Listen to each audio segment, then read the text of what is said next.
पहला सवाल जाता है अनुराग भदौरिया जी को। समाजवादी पार्टी के नेशनल प्रवक्ता हैं और अनुराग भदौरिया जी अखिलेश यादव जी के सवाल अपनी जगह बिल्कुल सही, जवाबदेही है, सवाल पूछने भी चाहिए, लेकिन हर बार अटैक पर योगी जी के वस्त्र, योगी जी के योगी होना, योगी जी के थ्रू सनातन को अटैक, ये क्यों हो रहा है? क्योंकि सवाल ये उठता है कि आपको हर बार सनातन को नीचा दिखाने की, योगी जी को नीचा दिखाने की, उनके वस्त्र को, भगवे को नीचा दिखाने की जरूरत क्यों पड़ती है? देखिए नाविका जी, एक बात माननी पड़ेगी, मनुष्य जो होता है वो सबसे बड़ा होता है। हमें पीड़ा है, अगर वहाँ पे श्रद्धालुओं की मौतें हुई हैं तो हमें पीड़ा होगी। भारतीय जनता पार्टी को नहीं हो तो नहीं हो, सनातनी है, हिंदू हैं, वो बेचारे उनकी वहाँ पे मौत हो गई और आप कहेंगे पीड़ा ना हो? होगी पीड़ा, बिल्कुल होगी। हाथरस में लोगों को, जैसे हाथरस में भी जब घटना हुई थी पीड़ा हुई थी, और होगी पीड़ा, क्यों नहीं होगी? अगर किसी की मौत होगी तो हमें पीड़ा होगी, क्योंकि ये मेरी जिम्मेदारी बनती है।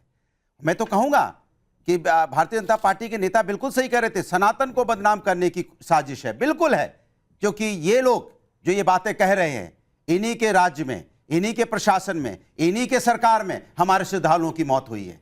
ये जिम्मेदारी लेने से बच रहे हैं, इनको जिम्मेदारी लेनी चाहिए, और उस पर चीख भी रहे हैं, चिल्ला भी रहे हैं, उसमें षड्यंत्र खड़यंत्र पता नहीं क्या क्या खोज रहे हैं। अरे हमारे अपने लोग चले गए, वो बेचारे आई कार्ड लेके घूम रहे हैं कि मेरे पिताजी गायब हो गए, किसी की मां नहीं मिल रही है, किसी के लोग अपने परिवारजनों को खोजने में लगे हैं, और आप यहां पे राजनीति कर रहे हैं बैठ के। राजनीति भारतीय जनता पार्टी कर रही है, और जिस तरह की राजनीति आपको देखने को मिल रही है, ये मनुष्य धर्म को नहीं अपना रहे, ये सनातन की बात नहीं करते। सनातन तो प्रेम की भाषा बोलता है, सनातन तो जोड़ने की बात करता है, सनातन तो पूरे विश्व को अपनाने की बात करता है। सनातन कब कहता है कि आप बुराई करो? सनातन कब कहता है कि आप नफरत की बात करो? ये हमेशा एक नफरत की बात करते हैं। मैं बार बार हम कुंभ के मुद्दे को उठा रहे हैं, कुंभ के मुद्दे पे बोल रहे हैं। सरकार कहां है वो लोग कि जिनकी वजह से ये हुआ है, उन पे एफआईआर क्यों नहीं हुई अभी तक? जो अधिकारी वहां पे, ये मैं नहीं कह रहा हूं, नंद किशोर, इनके गुजर, इनके एमएलए, वो भी सवाल उठा रहे हैं कि भाई जो अधिकारी जिम्मेदार है उन पे कार्रवाई क्यों नहीं हुई? अभी किसी, मैं आपसे नाविका जी बोलता हूं, अभी किसी स्कूल, कॉलेज, यूनिवर्सिटी या किसी जगह भी कोई घटना हो जाती है तो एफआईआर तुरंत हो जाएगी।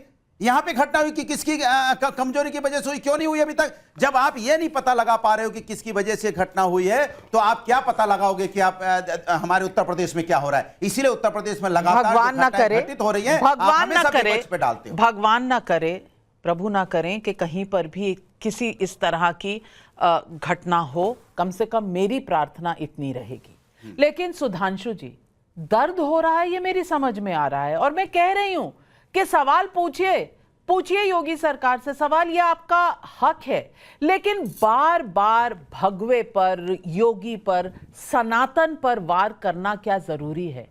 ये सवाल, इसका जवाब क्यों नहीं आता? सुधांशु जी, आज इसकी भी जवाबदेही होनी चाहिए। देखिए, अनुराग जी ने जो पीड़ा की बात कही, तो जरा मैं उस पीड़ा की मीमांसा कर देता हूं। जिस पार्टी ने अभी मात्र कुछ दिन पहले, इनके गठबंधन सहयोगी ने क्या कहा, खड़गे जी ने, कि गंगा में डुबकी लगाने से कोई नौकरी नहीं मिलती, भूख प्यास नहीं मिलती।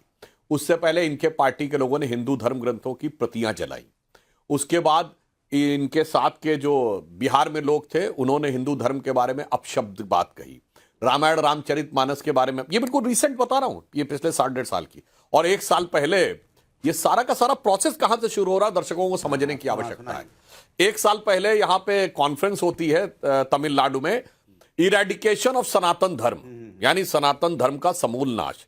अब आइए और पीछे जाइए, 2021 में पूरी दुनिया में एक कॉन्फ्रेंस होती है, डिसमेंटलिंग ग्लोबल हिंदुत्व, यानी हिंदुत्व को कैसे नष्ट करना है। और अब मैं बताना चाहता हूं, 2021 में एक हेनरी लूसी फाउंडेशन है यूरोप की, जिसके मिस्टर क्रिस्टोफर शेरलेट हैं, जिन्होंने कहा कि हिंदू मेजॉरिटरिज्म को कंट्रोल करने के लिए क्या करना है, कास्ट सेंसस का प्रोजेक्ट लेना है, जिसके लिए उनको कई लाख डॉलर की सहायता मिलती है। और ये वो वाटरशेड पीरियड है। 2020 से पहले आप राहुल गांधी का कोई बयान नहीं दिखाएंगे कि जातिगत जनगणना की बात करें। और उसके बाद ही जो लोग हिंदू धर्म का समूल नाश और हिंदू धर्म को डिसमेंटल करना, और वो अभद्र भाषा, वायरस और HIV जाने क्या क्या बोलते थे, वो जब पीड़ा की बात कहते हैं तो दर्शकों को समझ में आता कि इनको पीड़ा हो रही है या प्रसन्नता हो रही है।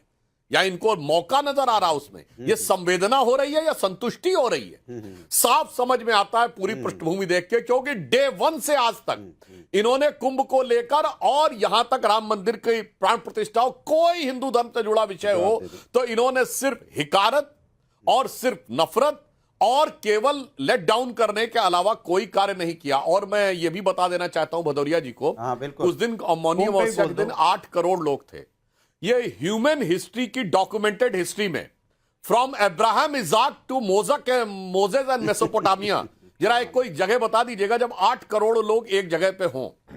मगर इसके बावजूद इन लोगों ने जिस प्रकार की बातें कही हैं, पूरा देश भली बात ही समझता है। यदि आपने रत्ती भर भी संवेदना होती, एक बयान दिखा दीजिए जो धर्म संस्कृति के पॉजिटिव में हो, उसके बाद आप बताइए। मैंने 1 दर्जन बयान गिरा दिए जो आपने धर्म संस्कृति के अगेंस्ट में नहीं, नष्ट करने, ध्वस्त करने के संकल्प के लिए। सुन लीजिए, बड़ी तकलीफ हुई सुधांशु जी, जिन लोगों की श्रद्धालुओं की मौत हुई है, आपका दिल नहीं पसीजा, कचोटा नहीं अंदर से, एक शब्द नहीं बोल पाए? कैसी बातें करते हैं आप सनातन की बात करेंगे, आप मानव धर्म को भी को नहीं अपनाते हैं। दूसरी बात, आपके मंत्री क्या कह रहे थे? छोटी मोटी घटनाएं हो जाती है, हटाया आपने मंत्री को, निकाला, नहीं उसको निकाल अपने मंत्रिमंडल से बाहर फेंका, छोटी मोटी घटना बता रहा था। कमाल की बात कर रहे हैं। और मैं बार बार सुधांशु जी आपसे कह रहा हूं, कुंभ के बारे में बात करने में आप किस मुंह से बात करते हैं? आप जो श्रद्धालुओं की मौत हुई, आप कह रहे हो 8 करोड़ लोग, तो आपने गिन लिए, बट जिन लोगों की वहां पे मौतें हुई हैं, कितने लोगों की मौतें हुई, उसको आंकड़ा देने में आपको कितने घंटे लग जाते हैं, ये बताइए मुझे। मैं आपसे पूछना चाहता हूं, 8 करोड़ लोग तो आप गिन लेते हो, क्या सिस्टम है जिससे आप गिन लेते हो? लेकिन जो लोगों की मौत हुई, जो हमारे आपके बीच में चले गए श्रद्धालु, उनके बारे में बताने में आपकी जीभ कपने लगती है, उनके बारे में बताने के लिए आपको घंटों लग जाते हैं। कैसी बातें करते हैं आप? मानव धर्म को अपमानित करते हैं, धर्म के नाम पे सनातन को आप मानते नहीं है। सनातन मानते तो आप कम से कम श्रद्धालुओं की बात करते, आप श्रद्धालुओं के बारे में बोलना नहीं चाहते जिनकी मौत हुई है। जवाब सुन लीजिए सुधांशु जी। देखिए कितना विचित्र, दुर्भाग्यपूर्ण और दुर्दांत वक्तव्य यह व्यक्ति दे रहे हैं। भाई, जिस दिन घटना हुई उस दिन शाम तक मृतक और घायलों दोनों की सूची जारी कर दी गई। आप कह रहे हैं कि तुरंत नहीं बताया गया? अरे भाई, जो लोग घायल हैं उनकी आइडेंटिफिकेशन होगा, और घायलों में से कोई मृत भी हो सकता है कुछ घंटे के बाद, ऐसा तो है नहीं। इसीलिए बाकायदा बताया गया। और आज सदन के अंदर पीयूष गोयल जी ने स्पष्ट बताया कि 1954 में 800 लोगों की डेथ हुई थी नेहरू जी के जमाने में, ये सरकारी आंकड़ा था। राजीव गांधी जी के जमाने में 200 लोगों की डेथ हुई थी, और आपके जमाने में 42 लोगों की डेथ हुई थी। इसलिए मैं ये नहीं कह रहा हूं, मगर मैं कह रहा हूं, मैं आज की बात बता रहा हूं। आज की बताइए, मत करिए, कुंभ हजारों साल अरे आज 1954 में क्यों चले गए? आज मौत हुई है, मगर मैंने आपसे क्यों नहीं तैयार है? एक बयान बता दीजिए जो आपने आज का बता भाई, एक लाइन बोलने दीजिए। आप बोल रहे तो मैंने डिस्टर्ब नहीं किया मेरे भाई।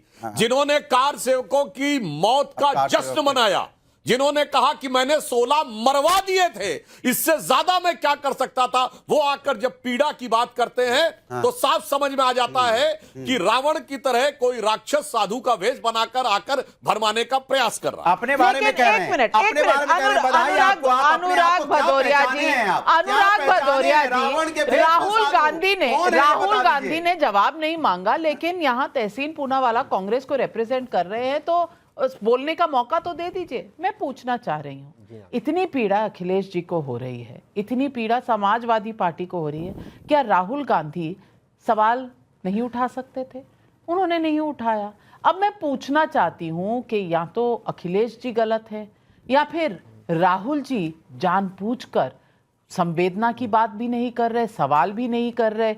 अगर अखिलेश जी योगी जी से सवाल पूछ रहे हैं तो राहुल जी मोदी जी से पूछ सकते थे, वहां बैठे हुए थे, क्यों नहीं उठाई ये बात? ये सवाल इसीलिए पूछ रही हूं क्योंकि देश जानना चाहता है कि सनातन पर इतनी ज्यादा ठोका ठाकी क्यों जरूरी है? हर बार सनातन के पीछे पड़ने के लिए क्या कोई एजेंडा है? नाविका जी, सबसे पहले तो मैं उन लोगों को श्रद्धांजलि अर्पित करना चाहता हूँ जो स्टैम्पीड के अंदर, कुंभ मेले के अंदर जो लोग गुजर गए। और अनुराग भाई ने बिल्कुल सही बात पूछी। 8 करोड़ लोग आए एक दिन के अंदर, ये गिनने का सिस्टम उत्तर प्रदेश सरकार के पास है, लेकिन कितने लोग गुजर गए उसका आज तक जवाब नहीं आया। खुद आप ही की रिपोर्टर्स, नाविका जी, आप ही के रिपोर्टर्स चला रहे रिपोर्ट, जो लोग कह रहे मेरे पिताजी नहीं मिल रहे, माँ नहीं मिल रही, जो लोग गुजर गए, आज तक उसका पूरा रिपोर्ट नहीं आया। ये आप लोग ही चला रहे रिपोर्ट। दूसरी बात, ये एक स्ट्रैटेजी है ऑपोजिशन की, विपक्ष की स्ट्रैटेजी है कि राहुल जी जो है कुछ मुद्दों पर बात करेंगे। आज माननीय अखिलेश यादव जी कैंपेन कर रहे थे, और क्योंकि वो भी एक बहुत बड़े नेता और वो भी प्रेसिडेंट के एड्रेस को रिप्लाई करेंगे, वो कुंभ का जवाब देंगे। ये एक स्ट्रैटेजी है। ठीक उसी तरह पर ये स्ट्रैटेजी बाहर पब्लिक में राहुल जी और अखिलेश जी की जिम्मेदारी नहीं है। अखिलेश जी बिल्कुल इस पे बात करेंगे, इंडिया अलायंस बात करेंगे, और राहुल जी उधर ही बैठे होंगे और उम्मीद करते अनुराग जी उम्मीद करेंगे जब अखिलेश जी बोलेंगे माननीय प्रधानमंत्री वहां बैठेंगे, उम्मीद करेंगे हम प्रधानमंत्री जी उसका भी जवाब दे। ये स्ट्रैटेजी है इंडिया अलायंस की। लेकिन सवाल ये है कि कुंभ में जवाब सुधांशु भाई नहीं दे पा रहे। क्या कह रहे 1954, 2013 में बहुत शर्मनाक घटना हुई, लेकिन वो घटना रेलवे स्टेशन पे हुई, ट्रेन का ट्रैक बदला गया, उसमें कोई अखिलेश यादव जी की जिम्मेदारी नहीं थी, फिर भी उन्होंने जिम्मेदारी दी। तेलंगाना में एक स्टैम्पीड हुआ, तिरुपति में, कितनी अच्छी तरह से रिपोर्ट आई, बिल्कुल रिपोर्ट आई। हाथरस में जो हुआ, जो व्यक्ति उसके लिए जिम्मेदार है, क्या आज तक वो गिरफ्तार हुआ? उनका नाम चाचित मैं नाविका जी आपसे पूछ रहा हूं। उत्तर प्रदेश की सरकार जिम्मेदारी से काम नहीं कर रही। जो लोग वहां गुजर गए वो गरीब थे। एक भी सेलिब्रिटी नहीं मरा नाविका जी, एक भी सेलिब्रिटी का बच्चा नहीं मरा। मैं नहीं चाहता हूं, मैं नहीं चाहता हूं, sorry, I don't want it, I don't want it. ये क्या आर्गुमेंट है? ये क्या आर्गुमेंट है? ये आर्गुमेंट नहीं, ये क्या आर्गुमेंट है? गरीब मरा, पिछड़ा मरा, गरीब मरा, सबसे कमजोर तबका जो एक भी सेलिब्रिटी मरता ना नाविका जी, पूरी मीडिया अलग चलती। नहीं हुआ और नहीं होना चाहिए। एक भी नहीं मरना चाहिए। मानसिकता नहीं समझ पा रही सुधांशु त्रिवेदी जी। कोई भी मरे, एक भी नागरिक इस देश का या एक भी इंसान इस देश में मरे तो हमारे लिए ये पीड़ा की बात है। लेकिन सेलिब्रिटी मरता तो आप ये करते, अगर आपने भगवा कपड़े ना पहने होते तो आप ऐसा करते। आप भगवा मत पहनिए। और सुधांशु जी मैं पूछना चाहती हूं, क्या कोई इसमें साबोटाज है, कॉन्स्पिरेसी है? सबसे पहले तो ये बताइए, क्योंकि इस तरफ इशारा रविशंकर प्रसाद ने संसद में किया। इसके अलावा मैं पूछना चाहती हूं, क्योंकि कई बार ये सवाल पूछे जाते हैं, अखिलेश जी ने कितनी बार योगी जी पर हमला किया? नाम के योगी हैं, असल में सिर्फ सत्ता भोगी हैं। साधु के वेश में जग घूमते धूर्त अनंत। भाषा से पहचानिए संत महंत। मठाधीश माफिया में ज्यादा फर्क नहीं। योगी कभी क्रोधी नहीं हो सकता। सीता हरण के लिए रावण साधु भेष में आया था। ये बार बार इस तरह के प्रहार क्या बता? ये तो अभी इन्होंने ही बोला है, रावण के वेश में अभी तो इन्होंने ही बोला है। देखिए टेक्ना, हाँ तो मैंने तो उदाहरण दे के बोला ना। अब मैं आपको बताना चाहता हूँ, उदाहरण देते तो गलत बोला। वो टेक्निकली बोलते बोलते क्या चीज बोल गए। उन्होंने कहा कि 2013 में, मैंने 10 एग्जाम्पल पीछे कोट करके बताए हैं। खैर, तहसीन भाई ने बोला 2013 में जो भगदड़ हुई, जिसमें मौतें हुई, वो इलाहाबाद रेलवे स्टेशन के ऊपर हुई, और वो जिम्मेदारी स्टेट गवर्नमेंट की नहीं थी। अरे ये भूल ही गए, तो इसका मतलब किसकी जिम्मेदारी थी? केंद्र सरकार की। बिल्कुल थी। अब मैं ये भी बताना चाहता हूं, अगर रेलवे स्टेशन के ऊपर भीड़ ज्यादा हो रही है तो उसे नियंत्रित करना ज्यादा आसान है। आप उसके पहले के रेलवे स्टेशन पे मैसेज दे सकते हैं कि उन गाड़ियों को वहीं रोक दिया जाए। जबकि एक पर्टिकुलर जगह पे लोग ज्यादा आ गए तो उनको आप रोक बाहर नहीं कर सकते थे। तो एक प्रकार से तहसीन जी ने अपनी सरकार यानी कांग्रेस सरकार की जिम्मेदारी मान ली, क्योंकि रेलवे उनके अंडर में थी। दूसरा, उसके बाद सीएजी की रिपोर्ट है 2013 के कुंभ पे, जिसने कहा 60% निर्माण कार्य पूरे नहीं हुए थे।